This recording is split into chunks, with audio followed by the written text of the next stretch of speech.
So in the end, you're always striving to achieve. You may not get exactly where you wanted to go or get everything done that you wanted to get done. But the way I looked at it, as long as you left the department that you were in charge of in better condition and state than when you inherited it, when you were assigned to it, then you achieve some level of success.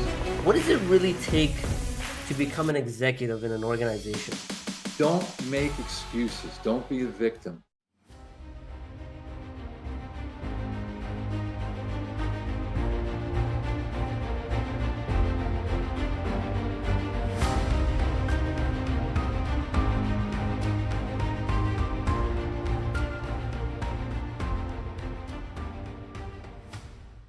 All right. Good afternoon, everyone, and welcome to yet another episode of the RK Leadership Podcast, where we help empower tomorrow's leaders through sharing of knowledge, experience, and inspiring stories. I'm your host, Rob Cameronport, and my very special guest today is none other than Greg Corrali. Here's a short list of some of the positions Greg has held over his illustrious career. He was the VP of Operations and Construction Maintenance at ComEd in Chicago, SVP of Operations, Energy Delivery, and Smart Meter Operations at PG&E in California.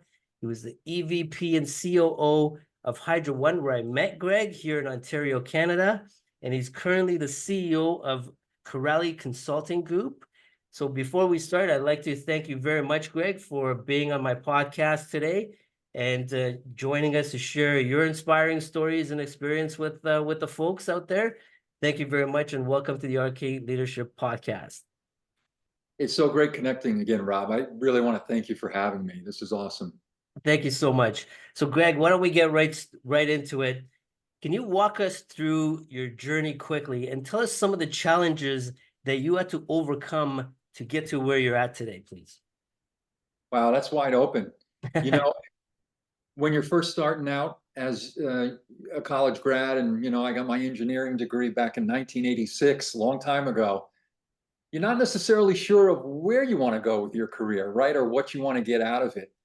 All I know was I wanted to be an engineer and go add value. And I ended up joining the utility industry. And, fast forward, I spent 35 years in the utility industry working for 4 companies. Wow. And what was great about it is I traveled the most of North America, right? I grew up in New Jersey. I spent most of my life there, 35 years, worked for one company there for 15 years, PSE&G in New Jersey. Then I moved to Chicago, spent 8 years there, loved Chicago, loved that area, the Midwest. And then I moved to California. On my high school yearbook blurb, the last thing it says is California dreaming. And when I got the opportunity to go to California, I told my wife, I said, look, I know we just built this new house, but I got this opportunity, honey. We got to go. So we did, and I spent 8 years in California, and it was in the Bay Area, and it was fantastic. And then ultimately, it led to Hydro One, Canada. I never thought I'd go to Canada to work. Yes. In fact, when the recruiter called me and said, "Hey, we got this opportunity up here in Toronto," I said, "Toronto that's Canada, right?" I know it's right over the border, but my career culminated at Hydro One, and it couldn't have been a better place. I loved working there. I have such fond memories. I have fond memories of all of my time, right? And it was a lot of, as you said in your question, it certainly wasn't easy.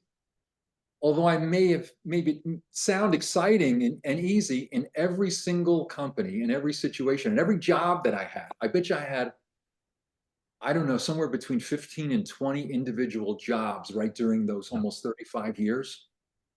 There were trials and tribulations in every one of them.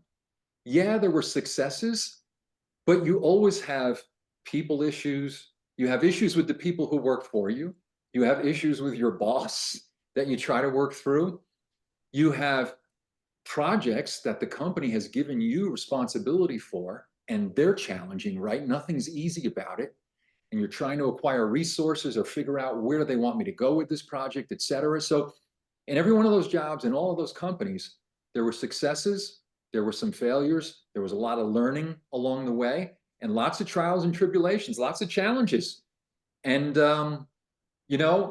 I'm from Jersey, so I like to think I'm tough and that I've got this will to succeed, and nothing can keep me from achieving what it is my intended purpose was. So in the end, you're always striving to achieve. You may not get exactly where you wanted to go or get everything done that you wanted to get done. But the way I looked at it, as long as you left the department that you were in charge of in better condition, in a better state than when you inherited it, when you were assigned to it, then you achieve some level of success.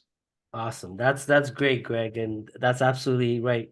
So I want you to think about, again, going back all those years to all these positions that you've had. What was the single biggest challenge that you faced, and how did you overcome that? Single biggest challenge.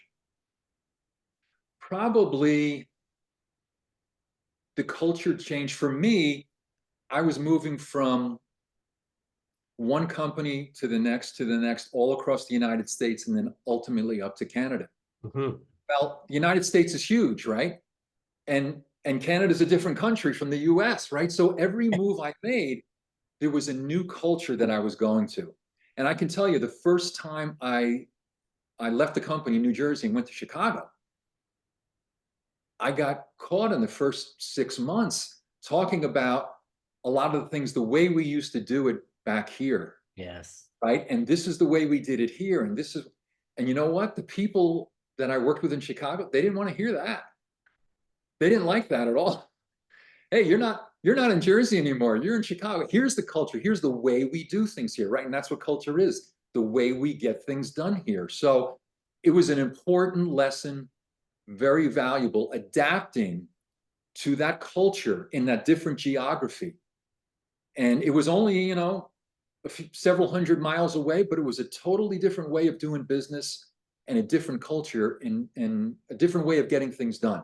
Same thing when I moved to California, same thing when I moved to Toronto at Hydro One. The culture is different. So I learned, understand early on what that culture is. How does the organization get things done? And then adapt to it. Don't push your agenda onto them.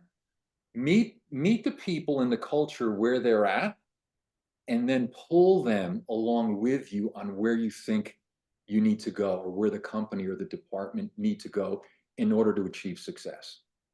Awesome. So speaking of culture, I have a question around that as well for you, Greg. Now, as you know, culture is actually one of the probably the toughest things to change in an organization, especially in an organization that's been around for a long time. How do you as a leader come in and change a culture that's been the same for many years? Like, what's your strategy around that? Yeah. One of the, I was just reviewing some material that I wrote a couple of years back on moving to a new department within a company, or moving to a new company in totality, right? And encountering a different culture. I use this tool once I made that first move to Chicago. I used this tool in every position that I ever went to successively, right? Even if I stayed within the same company, if I changed jobs, I employed the use of this tool, and it's a 100-day plan.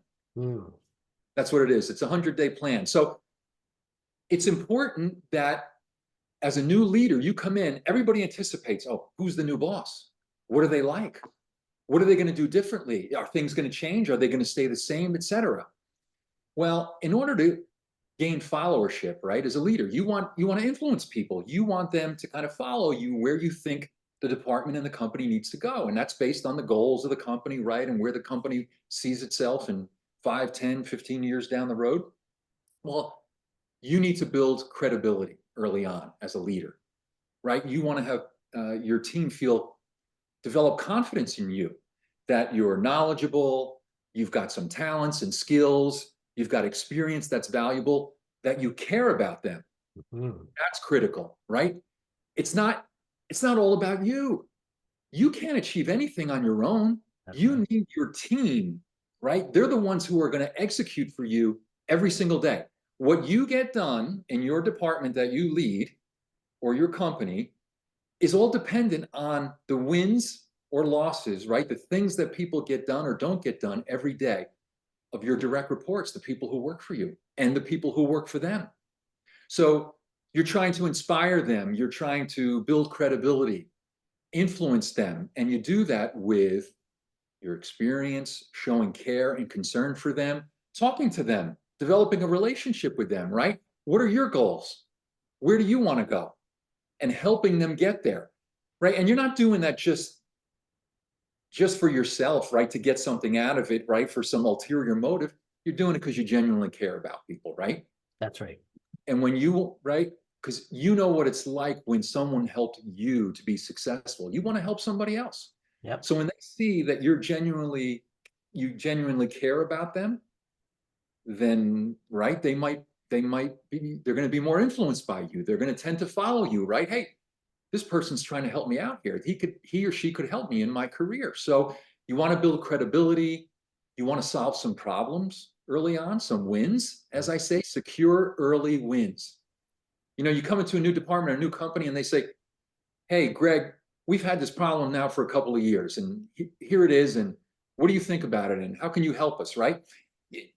When you first talk to employees, you might go on a little bit of a tour, a listening tour, and you're going to hear all kinds of things, and you'll start to pick up on things, and you'll say, hey, I ran into that before. I might be able to help them with that. If I can solve that problem that they see as a big issue, that'll build me lots of credibility, right? That's right. And if you solve that problem, they're going to say, hey, he helped us out. Maybe if we give him this one, maybe he can help us out with that problem as well. Now, you're not going to do it all on your own. Maybe you even say, hey, look, I like your idea. Would you be willing to lead that effort to change that or to solve that issue or be part of a team? I'll give you the support. I'll give you the direction. I believe in where you want to go with it. And I believe it needs to be fixed. What do you say?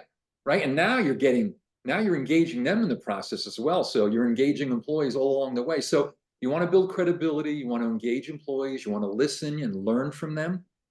And I think that helps you then adapt to the culture. They see you not as an external party anymore. They see you as, hey, this person's really genuinely interested in us, in the department, helping us, moving things forward, builds credibility, and all of a sudden, you're gaining followership, right? And that's how you can kind of adapt to the culture. That's right.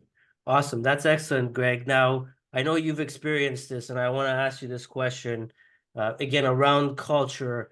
When you're working with a big organization in a unionized environment and a unionized culture that's embedded into the system, how do you deal with those challenges when you are trying to do something good and when you are trying to connect with people, but you know they see you as, again, it becomes like an us versus them mentality. How do you deal with that?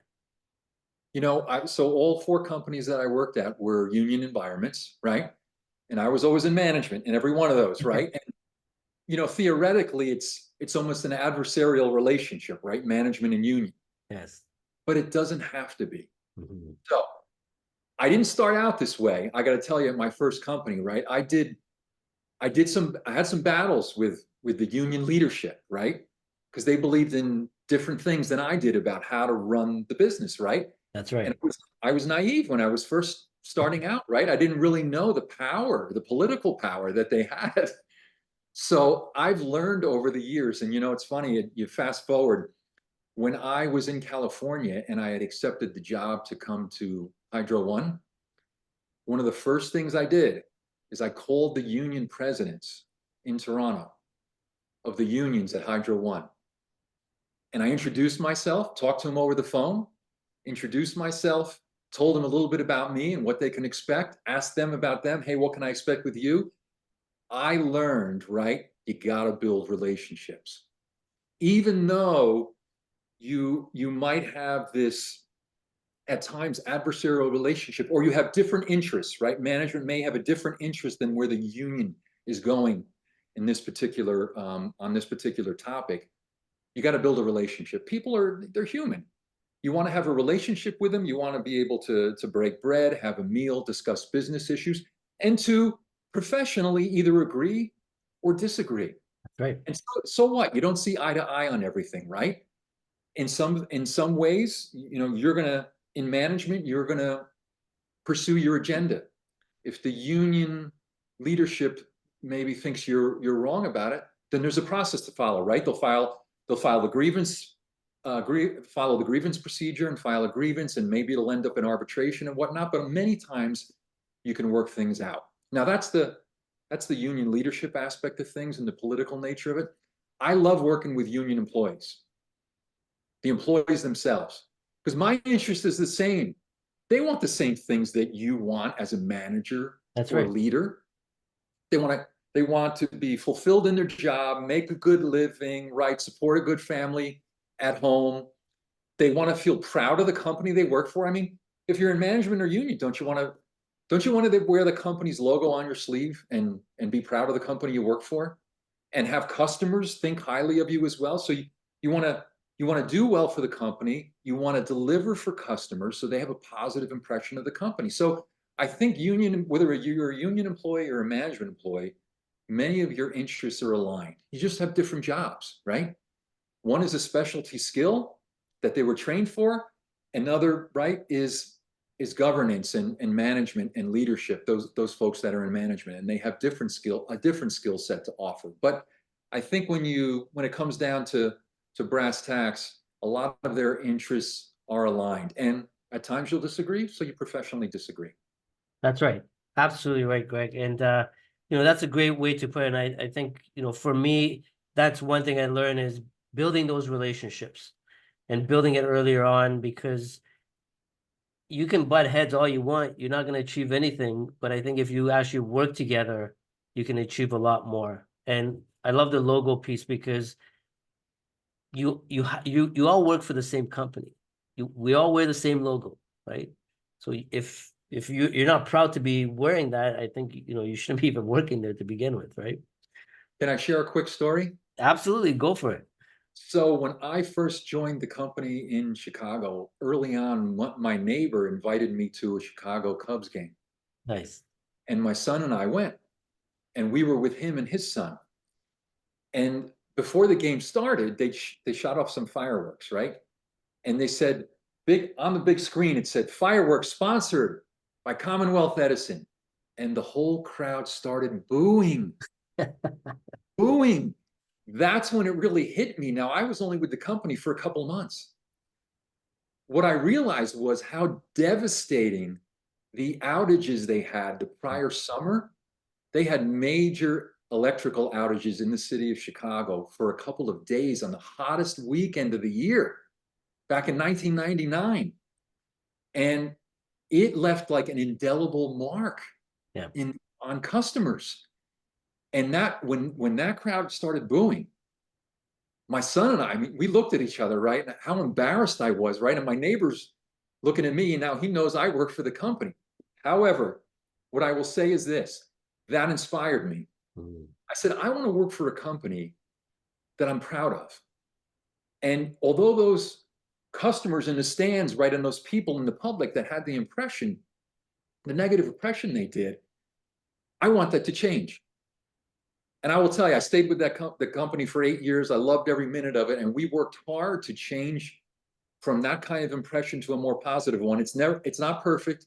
It's never perfect, right? But I think it changed dramatically in the work that we did to improve reliability, electrical reliability for customers, public safety, reduce costs, et cetera, to where they have a different impression of the company today than they did then, right? But it was inspiring because I felt like that is not where I want to be, right? I mean, I want to be totally 180 degrees from that. I want customers to be cheering for us, That's right. Absolutely. And it's great to get into those points where you do have a big challenge and you gotta, build something and do something different with the company. So that's a great story. And thanks for sharing that, Greg.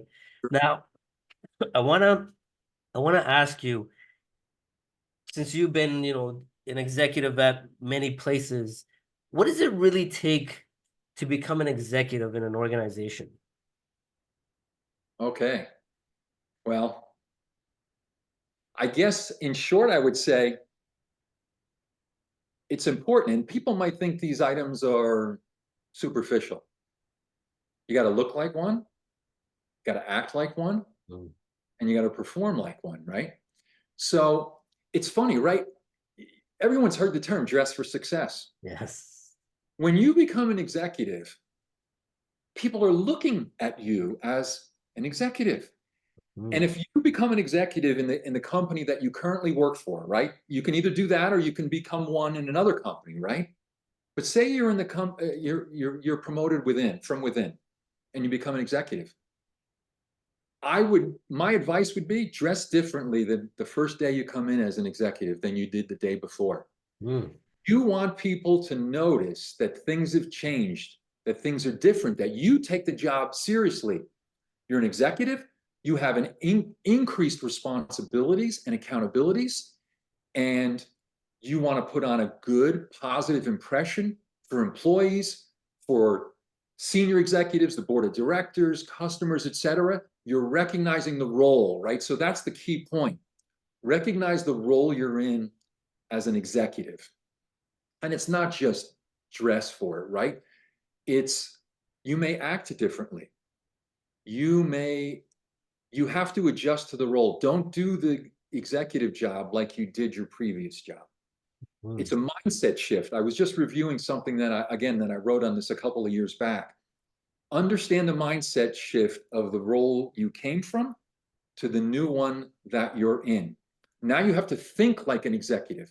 It doesn't mean you all of a sudden need to be high and mighty. That's not what I'm talking about, right? It's about what are my new job responsibilities? Take them seriously. I just inherited probably many more employees than I had. They are now my responsibility. Their health, their safety, their well-being, the work that their productivity, the work that they execute every day, how they deliver for customers, and take that seriously. You also have to adjust from what I would call more of a tactical level to a strategic level, right? You're higher up in the organization as an executive, so now you have to think more strategically. Think bigger picture. Have a broader perspective, not minute on the department, right? Maybe now you've got a bigger department and that's certainly your focus. You need to deliver for the organization. But then you have to say, all right, how do I fit? How does this department fit into the whole company now? Mm. And what is our role to play? How can we complement other departments and teams within the company? So one of the things you really need to do is sit down with your senior executive, whether it's the CEO or somebody else in the C-suite or whatnot, and say, what are your expectations of Mm. me in this department? How do you see this department fitting in or contributing to the overall company? Because at times, why am I sharing this? At times, you always want to do what's best for your department, right? And make it a shining example of success. That's But right. sometimes the organization might ask you to do something different than what you intend to do for the greater good of the company. Mm. They may say, hey, the priority right now is maybe it's customer satisfaction. We really need to build customer credibility. It's like my example going back to Chicago, right? That's We had some poor reliability and it impacted customers negatively. We've got to focus on that. So how do we do that, right? Here's the priority and how we're going to do it. It's these three, four, five initiatives. Here's the role you can play in terms of a leadership role, but here's a supportive role you can play as well. Mm. This is going to take the lead, and we need you as a department maybe to take a secondary type role and support them in their mission to restore credibility with the customer. So I know I'm speaking more generally about it, but you need to understand how you fit as an executive and how your department fits within the whole construct of the company and the organization. Awesome. So well said, Greg. Thank you. Now, you talked about the Chicago story. Yeah. I want you to talk about another story now. So you now become a VP of smart metering during a challenging time with customer sentiment and employee morale trending downwards. What did you do? And what strategies do you use in these situations? Well, can I say that the company had hired me to run electric operations? I'm about a year into it, maybe a little bit less. The the president of the company calls me in my office, calls me on the telephone and says, hey, Greg, make some small talk, how's it going, et cetera. And then says, hey, Greg, we want you to run smart meter operations. And this silence that you're hearing right now is exactly what happened on the phone. I was like, come again, Chris? What did you just say? He started laughing. He says, Greg, we need you to run smart meter. I said, Chris, you hired me to run electric operations. He said, yeah, I know. But he says, have you read the top fold of the San Francisco Chronicle every day for the last month? He says, we've been on the headline on the top fold of the Chronicle for the last 28 days. He says, we need to get off the top fold of the front page, okay? We've done some serious damage and hurt our credibility with customers. And you know what? We need some new leadership on the team. Long story short, never thought I'd be, I mean, I told him at the time, Chris, I run operations. I don't know a lot about meters or smart meters. He said, it's not about that. He said, it's about leadership, man. You know that. And he was right, right? So I inherited the team. I led it for a year, but we had to make a lot of changes. And so here it is. It was a soiled reputation with customers. The budget was overspent. This was a $2.5 billion project. Wow. And more than 50% of the meters, about 50% of the meters were installed, but the budget was already spent. I think almost 70% of the budget was already spent. So they were over budget. They damaged the reputation with customers. I mean, it was a pretty horrible situation. So now I said, all right, now I know why you wanted some change there. It's kind of how I looked at many assignments over the years. When you inherit a new department, right, you kind of level set. You do an assessment. Okay, where are things at? Where are things at in terms of organizational structure, people? Do you have the right talent on the team? Do you need new skills? You know, we're literally taking stock. What's the current situation? Evaluating. Then it's getting clear from the boss on where do you want to go? What are the goals? What do you expect from me? A year from now, 2 years from now, what do you expect in terms of results, right? Targets, metrics, etc. And now what do you have? You have a gap, right? You got where you want to go and where you're currently at. So what do? You put an implementation plan together, an action plan on how to get there. And part of that then is, again, making sure you have the right people on the team, the right organization structure that will allow you to leverage all those skills and abilities to execute. And then it's putting a strategic and tactical plan together, right? An operational plan that you can execute.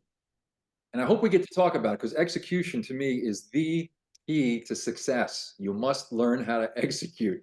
It's the most elusive skill out there, but once you know how to implement, how to execute, how to get things done, let me tell you, that's what impresses people in organizations. And that's what impresses the investors. You've got to be able to get things done. You got to know how to execute, because there's a lot of obstacles in the way of doing that. So that's kind of how I approach, right? It's that gap assessment, putting together an action plan or implementation plan, and then it's all about execution and putting a governance structure in place, right? Yes, it's a series of leadership meetings and project management meetings, et cetera. But when you're managing, right, $100 million project, $1 billion project, a couple of $1 billion, you've got to have good governance processes in place in order to effectively execute and manage that, so you can bring it in on budget, bring it in on scope and schedule, right? And deliver for customers, et cetera. So those are some of the keys that I've found over the years. Awesome. Yeah, I couldn't agree with you more on the execution. And I actually have, one of my artwork above my head says execution, because I'm a big believer in it. I feel like a lot of people write great strategies, but they fail to implement it and they fail to execute. And you have to go out and execute that strategy that you put together.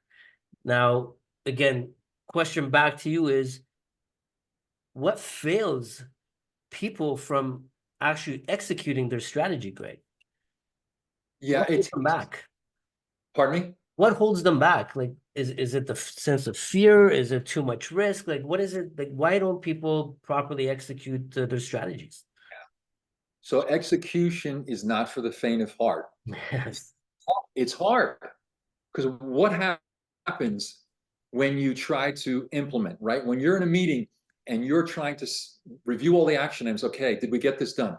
Somebody answers, no, we didn't get it done. Well, why not? And they provide all kinds of reasons. Okay. Then you get in the meeting next week and they provide more reasons why it didn't get done. And the next meeting after that, more excuses of why things didn't get done. How long are you going to put up with it? That's right.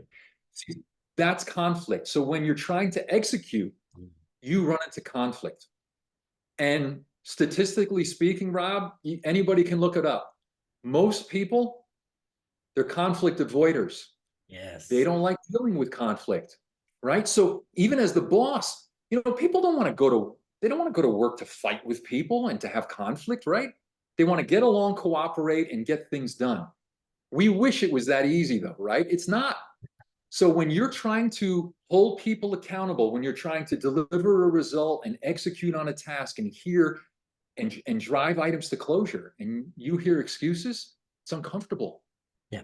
It's uncomfortable. And a lot of times leaders, people in leadership positions, they give people a pass.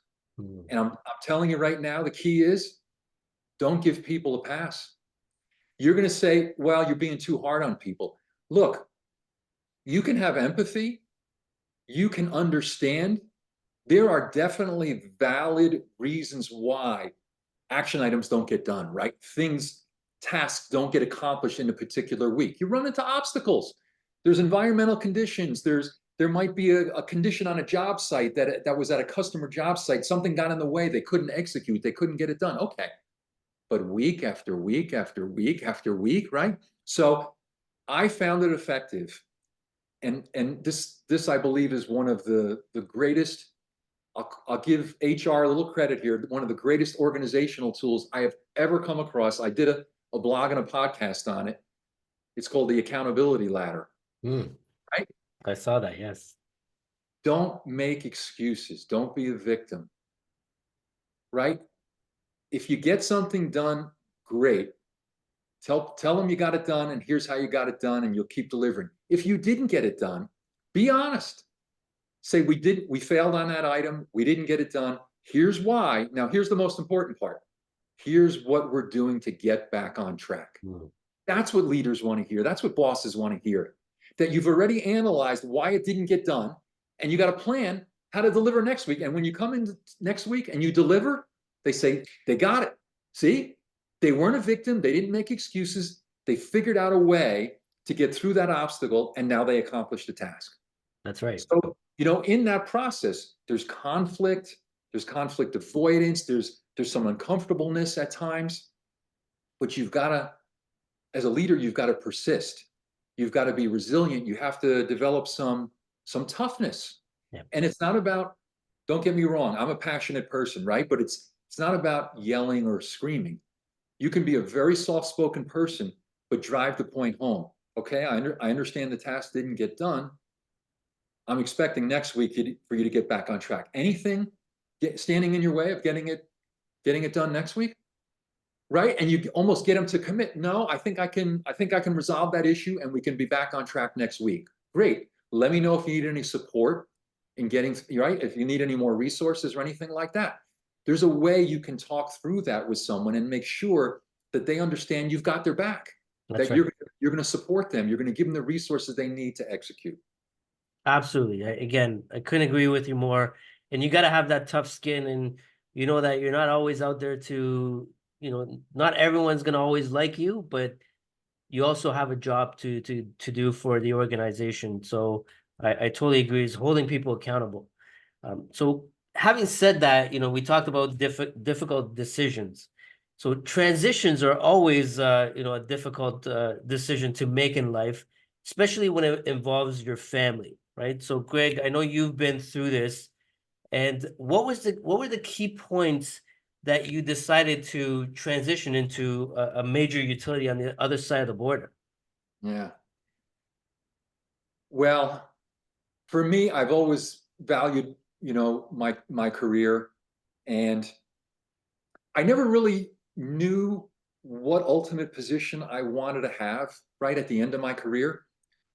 I kind of evaluated it along the way, and it would almost be my advice to people. And once I got to a certain position and I kind of inherited that responsibility, right, I developed a fondness of it, right, of being in a leadership position where I could influence a result, right, or affect a result, or help people on their professional development in their career.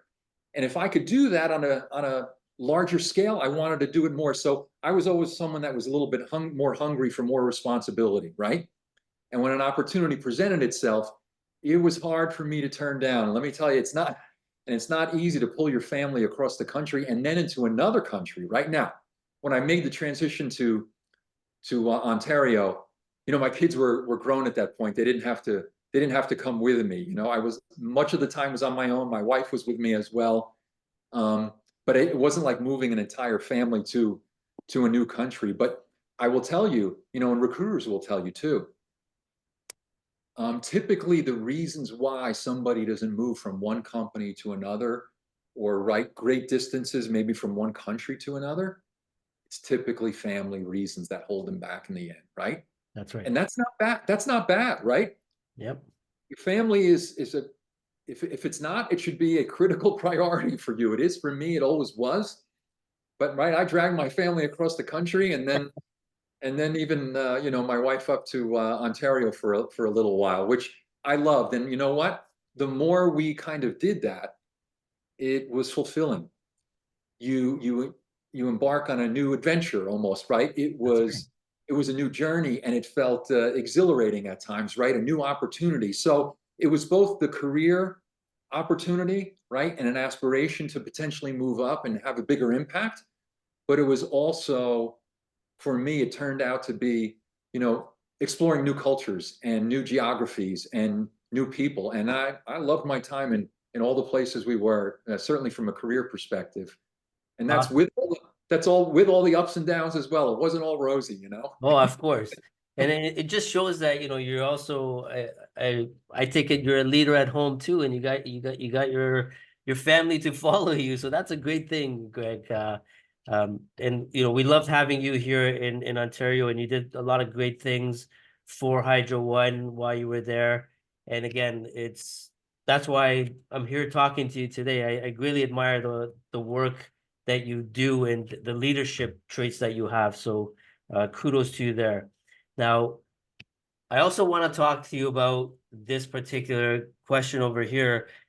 So I had a VP once, Greg, and I was talking to him about getting some career advice and how he hires his team, etc.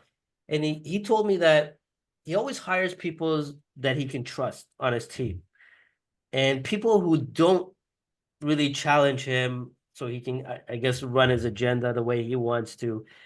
And I've seen your blogs about challenging and challenging your superior, etc.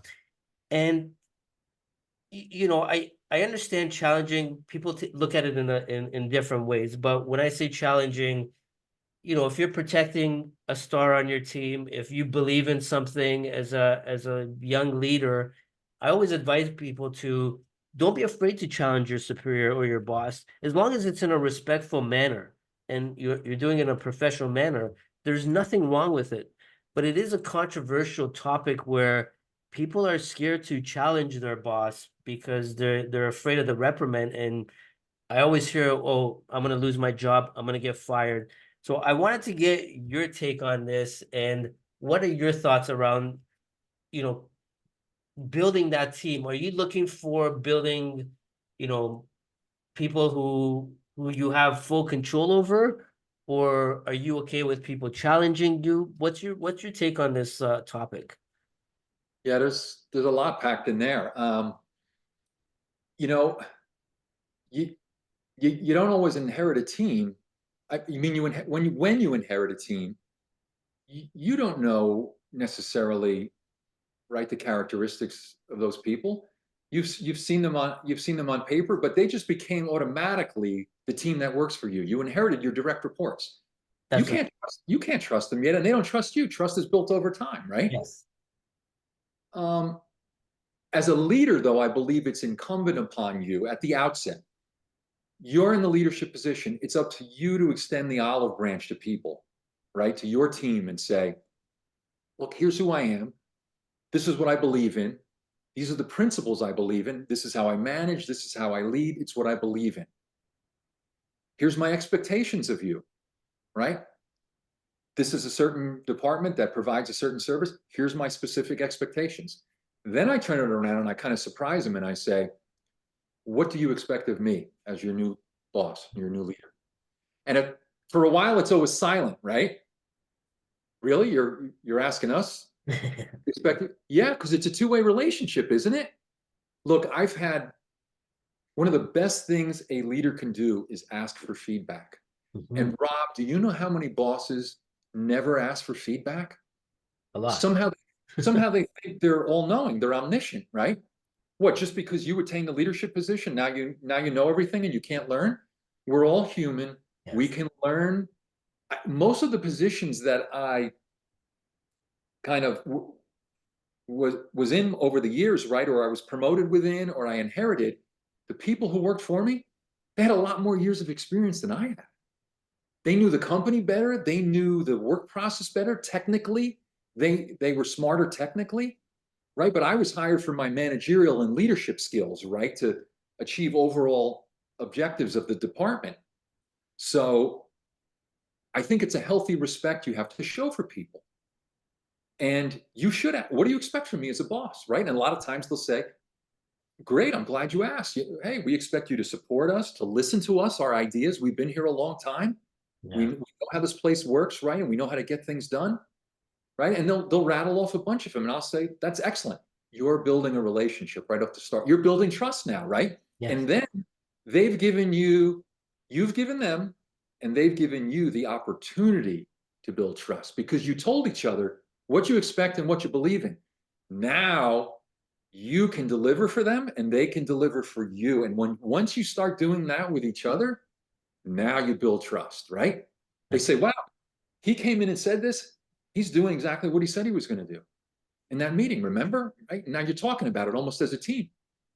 And now I want to deliver for him or her, right? I believe in them. So you're building trust, you're building credibility, you're building a relationship, and you're starting to work effectively with each other. Now we all know that doesn't happen with every employee, every one of your direct reports, right? There's always a challenge. That's right. And every team I inherited, right, there were a few changes. Now, sometimes they were just, hey, look, I don't think you're the right fit.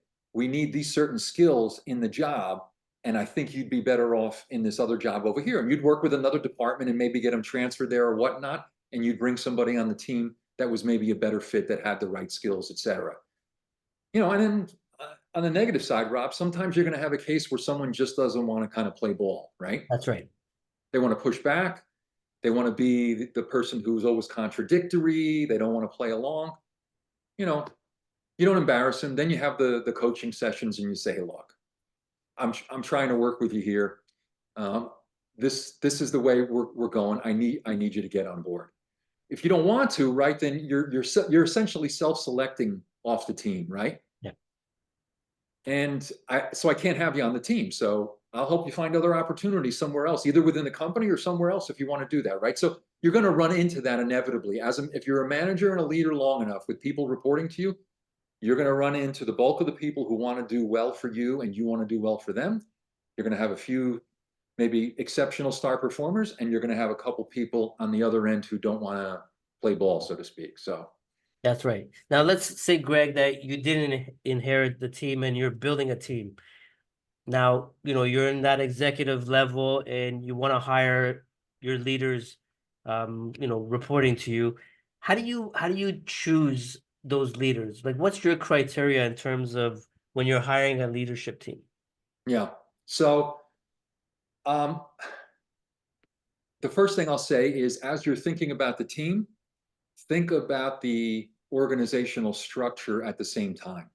To me, it's iterative. It's not like you pick the people first or you pick the structure first. I mean, much of the time you inherit a team of people and a structure, and you have to assess it. That's right. And now you've got to start to think about, all right, what does the boss expect of me? They said, here's what we need to deliver on over the next couple of years.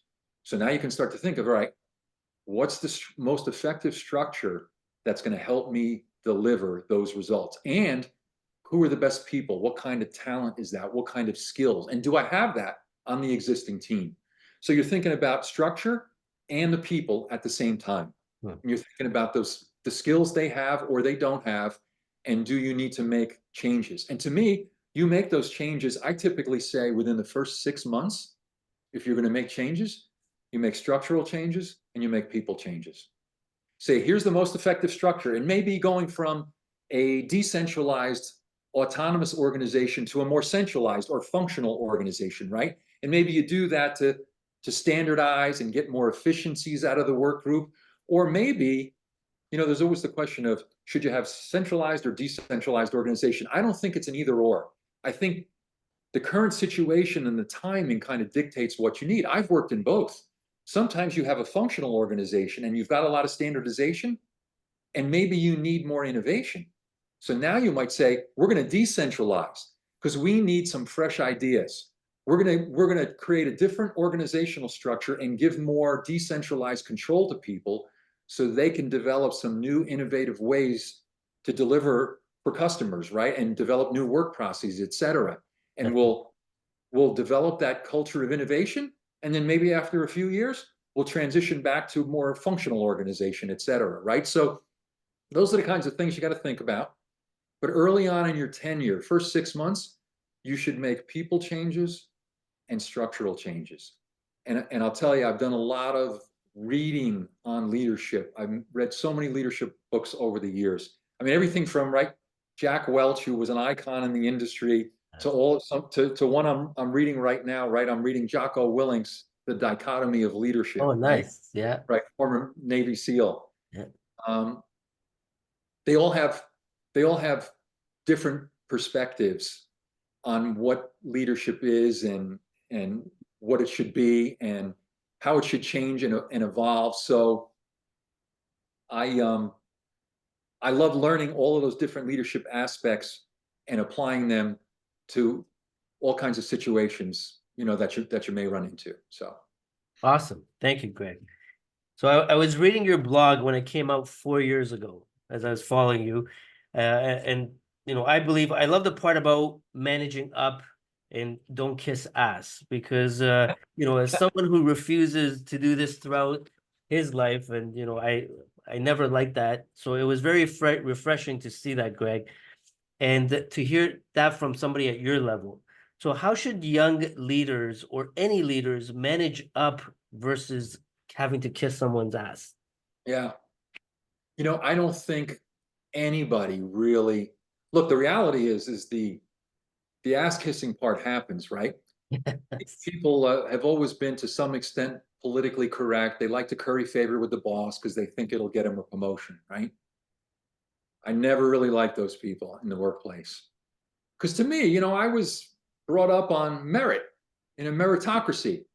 Everything you get, you should earn, right? You should deliver results for people and results for the organization, and you should earn that promotion.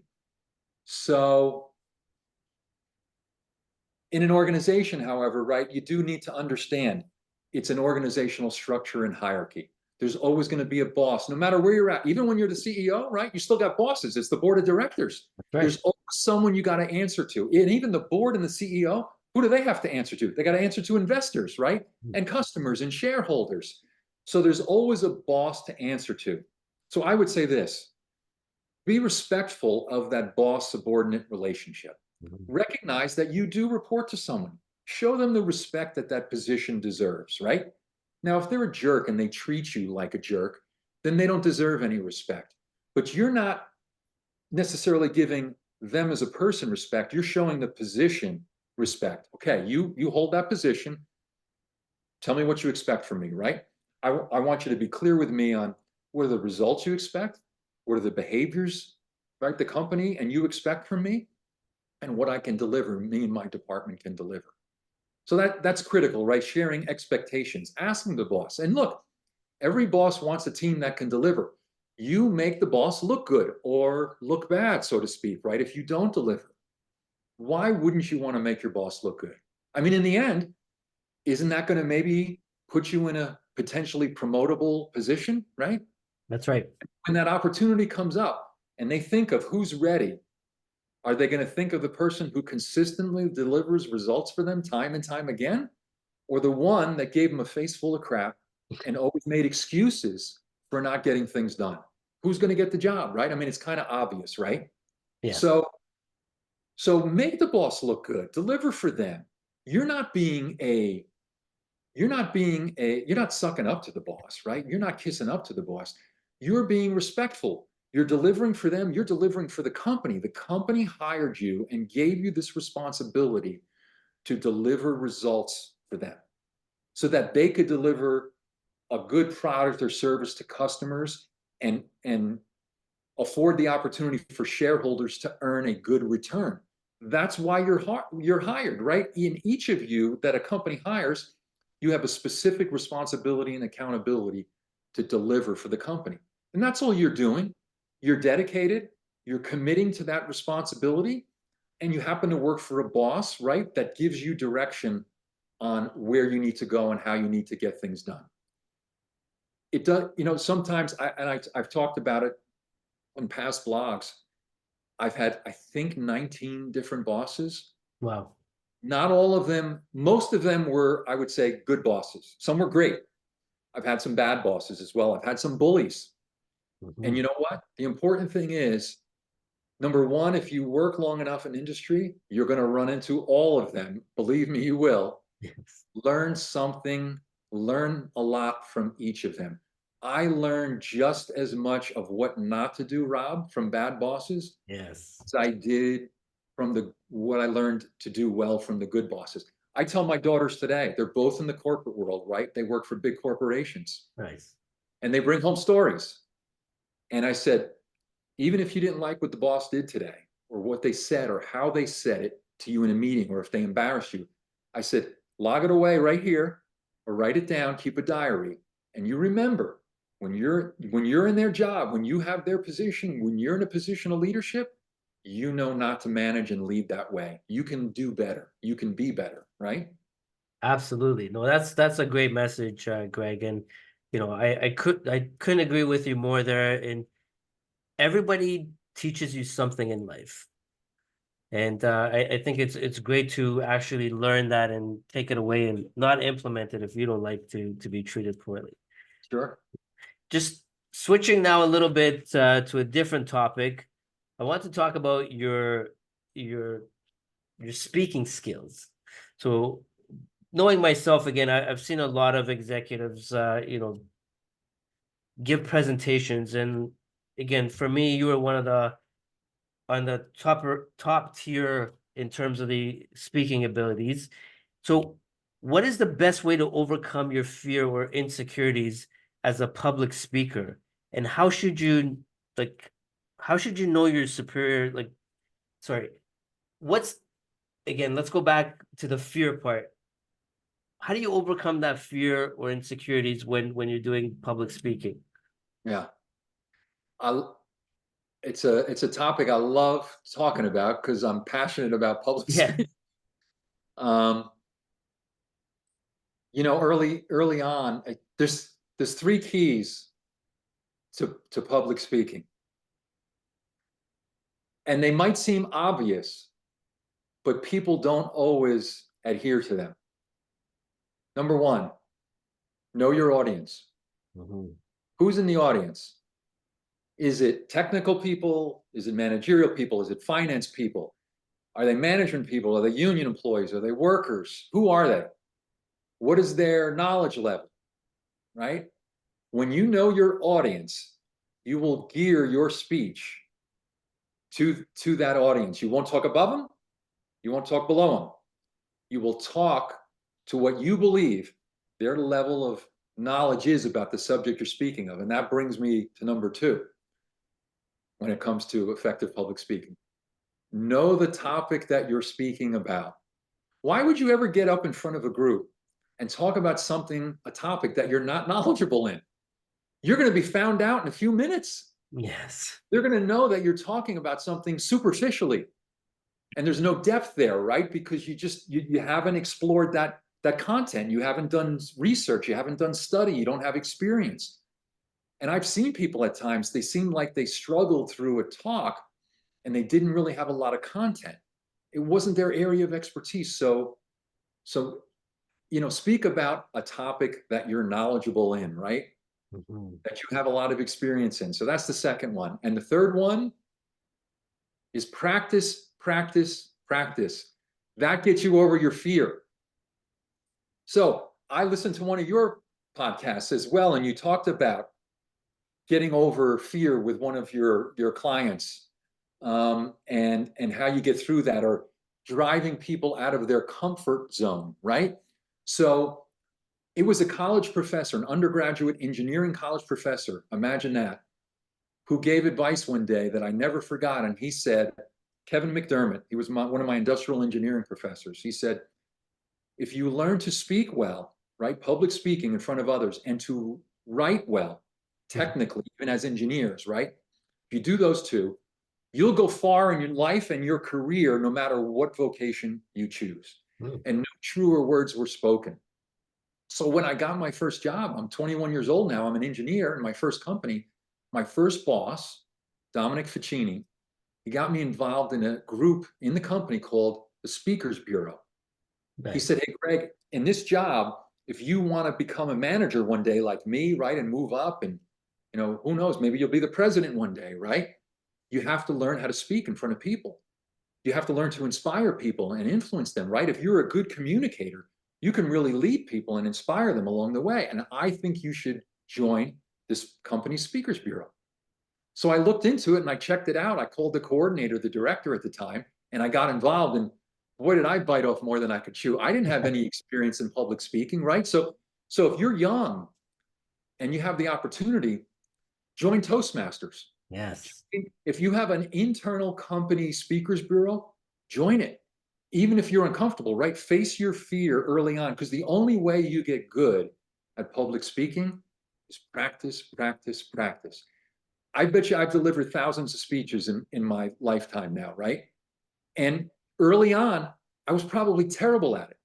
I probably said and stumbled and all kinds of things my way through speeches. And guess what? Unless you're naturally gifted, and some people have the gift of gab, most people do not, you're all going to stumble your way through it.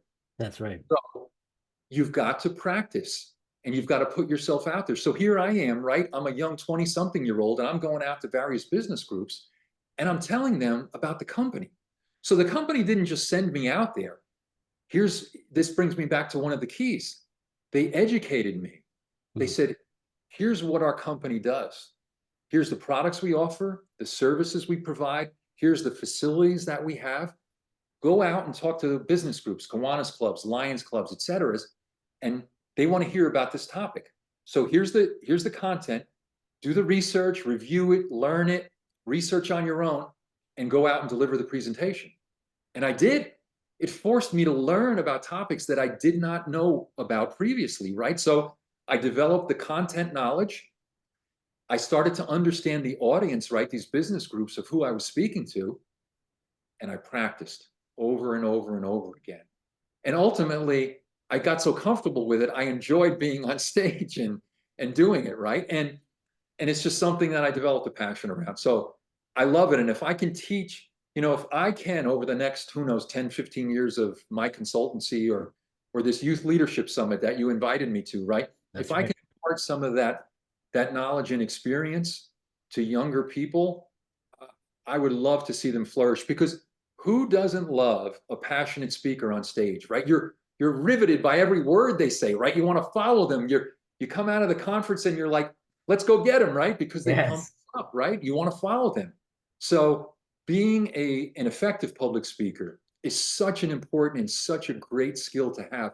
You will influence people and you will lead people better if you have those communication skills. I couldn't agree more. And that's why I'm excited for the event, Greg, to learn even more from you. So again, I think, that's a great thing, sharing that knowledge and teaching the young folks, because that's one of the things I hear from a lot of people is they're afraid to speak up in meetings and they're afraid to speak in front of a big crowd, right? It's always that fear that's holding them back. And I love what you said. Just go out there, practice. And for me, I always say, you know, be comfortable being uncomfortable. That's what gets you over the hurdle. You got to fix that fear. The statistics say that people actually fear public speaking more than they fear death. Could you imagine? I'm not surprised. Yeah. So before we wrap this up, we've come to the segment I like to call the rapid fire questions. So I'm going to ask a series of questions, Greg, and you know, the first thing that comes to mind, you can talk about it, and we'll get through some of these questions rapidly. So starting off, what is your message to young folks out there who like chasing titles? Yeah, do your job well and people will recognize you. Don't worry so much about the title, because the best way to get promoted to the next job is to do your current job really, really well. Nice. What kept you up the most at night as an executive? That dreaded call that maybe there was a serious incident or someone lost their life, right? As you know, in the business we were in, you know, people worked on a hazardous product potentially, right, in hazardous conditions, and that very real possibility of serious injury or death could occur and did occur. And I dreaded getting a phone call, and I did get a couple over my time. It's never easy. And the next few weeks after that, in seeing the loved ones and family members of maybe somebody who didn't make it, right, who fell on the job and either were seriously injured or died on the job. Imagine then dealing with family members, right? That's right. And owning that responsibility that was part of your organization where that happened, right? It's one of the most difficult things you ever have to deal with. Yeah, I bet that's very tough. How do you become, well, we talked about this. What is leadership presence?